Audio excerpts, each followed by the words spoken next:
How's it, guys? Welcome to Footy with Nima. Today we're talking about Real Madrid versus Napoli, or rather Napoli versus Real Madrid, because Napoli was at home. I've got to say the match was intense. This was some of the best football I have seen. Oh my word, that football was beautiful. And not just from Real Madrid, but also from Napoli. And there were points in the match you just didn't know where to go or where the match was going. You have two teams which are very unpredictable. You have your Real Madrid with their unpredictability with their comebacks. I mean, you never know when Real Madrid is just going to do the Real Madrid thing. And you also have Napoli when you don't know when Napoli is just going to do the Napoli thing. And it was just a fantastic, and you could hear the fans in behind the screen and the loudness and the atmosphere inside the stadium of Maradona. It's ridiculous, but it was a beautiful match in terms of both teams. Both teams had their own separate spells of dominance in the match, so there wasn't a team that had the best uh like dominance, or there wasn't a team with the least dominance. They shared their opportunities. Real Madrid were better off in the first half, and Napoli were better in the second half. But there was a penalty supposed to put his hand. The ball hit a leg, and it deflected towards his arm, of which he was going to do a slide tackle. So there was nowhere else for his hands to be. I don't understand. Like, I understand when you're doing a handball and I'm standing up and maybe my hand is in an unnatural position. But when I'm sliding to, block a ball, and obviously I need balance, I don't understand how, that's a handball. Like, the rule, there's so much confusion with the rules, and hey man, that thing, it really baffles me. How that ended up as a handball, it beats me. It really, really beats me. I think I have to watch or some more replay. Maybe a statement might come out and explain how they came to that conclusion. But in my opinion, in my rightful opinion, that was not a handball. That shouldn't have been a penalty. But it gave Napoli the chance to equalize and come into the match at least. Now, let me give my takes on who are some of the best players and who are some of the players which are lacking on both sides. I think in terms of the best players, I think Napoli had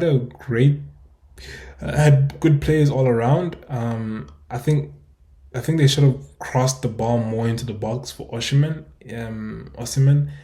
It seemed like they wasn't crossing the ball enough. I mean, he's one of the best headers in football, so he would have had a clean shot. But yes, he was up against Rudiger, who's also just, yeah, man, that guy can. I mean, you've seen what he did to Haaland and the way he marks. He's a very good marker, but at the same time, Rudiger can't defend Osimhen the whole entire match, and there are going to be times where Rudiger has to leave his man to mark other men, or to mark positions, or to do other things. So there could have been chances where Osimhen could have had a nice clean cross, or he could have headed the ball.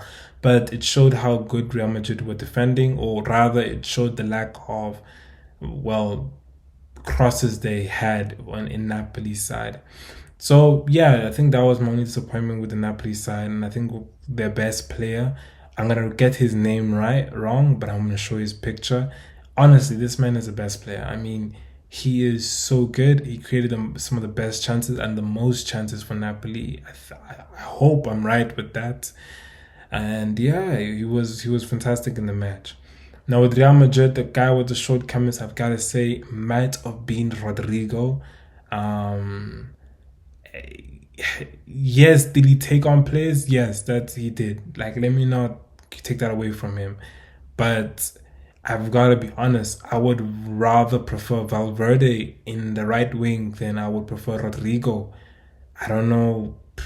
And I know how you would say, yeah, but Valverde is a midfielder. Yeah, but Valverde is like Camavinga. They play anywhere you put them. So I would have much preferred Valverde. in the wing, Kamavinga in the mid with Tchouaméni and who's the other guy? Tchouaméni and Bellingham. Yo. But yeah, it was a good match. I actually really enjoyed it. And I think Bellingham, he gave an assist to the Vinicius Junior goal. So he gave a goal. Oh, jeez, he's so good. He is so good. And it's ridiculous. And I think what gets to me is I'm thinking about Benzema, right? Because he seems to be taking in the position of Benzema. Obviously, since he's a midfielder, but they put him in that position where Benzema would have been playing. And it's ridiculous. The man is just as good in the box as he is outside the box. That baffles me. I love Karim Benzema, but Benzema is only good in the box. He can do some nice things outside, there and there, but not like Jude Bellingham. And it's crazy to me that I'm saying this 20-year-old is doing things that Karim Benzema has never done in his career, which is play really, really, really well outside the box. He presses and keep it, bro. The pressing is ridiculous. Madrid is not a pressing team. Shem, those guys, they don't press, and it's a problem. It's a problem with Real Madrid. They don't press the ball. But Jude Bellingham, it's like there's something about him, and next thing you know, you got the Real Madrid players, they're pressing, and it's like, what's happening? So he's so good. I also saw Vinicius Junior press. Bro, if you watch my videos, you know I've been complaining about Vinicius Junior. That guy doesn't press to save his life. That guy sits. And I think he got it from Benzema. He thought it was like, nah, I'm a winger. They're gonna throw the ball to me. And it's like, to me, in my personal opinion, Benzema is the only, at the time, Benzema was the only person who was allowed to just sit there and do nothing. He was supposed to be pressing and trying to win the ball back, but it was a nice match. I got to see Vinicius Junior score a goal. We all got to see Vinicius score a goal and take on players and come back to his somewhat normal state, but he's still getting there. There's still so much for him to get back to, or the basics he has to get back to, but I can't wait for that. And I saw him, and I also liked Rodrigo. Despite him being the worst, he played really well. He did take on players, which he typically does, but he took on players really well, and it just, unfortunately, he didn't get a goal for himself. I'm starting to think perhaps the position is not for him. I think he doesn't want to play in the middle of the field. It's either the position or he's just not himself. It's one of the two. But yeah, great match overall. I didn't know who was going to take it, but Real Madrid took it at the end with Jude Bellingham being the difference. And yeah, great match. And Valverde with that shot. Oh, Valverde. But yeah, guys, if you like this, please like, please subscribe. And until next time, guys, ciao.